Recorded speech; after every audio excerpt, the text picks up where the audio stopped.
Tingnan mo, mayroon akong salamin. Pero pwede pa siya. Good morning mga ka-DIYers. So it's another day, it's another project na naman. It's another DIY project. So ang gagawin natin ngayon ay isang DIY window grills. Maliit lang siya, 60 by 60, pero kailangan ko kasing takpan ng bakal. Kaysa magpagawa ka ng grills sa mga shop, gawin mo na lang, DIY mo na lang. At ako rin talaga mahilig ako mag-DIY, kaya bumili na ako ng mga gamit ko. Isa dyan ito. Ngayon pa lang natin bubuksan.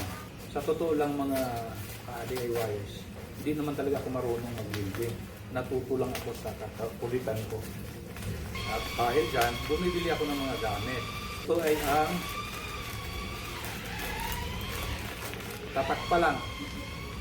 O, diba? Alam nyo na. Quality.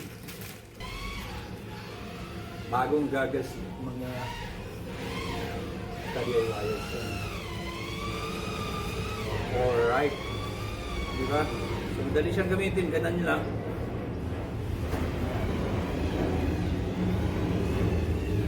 Okay. Kung gusto mo, nasa yellow basket.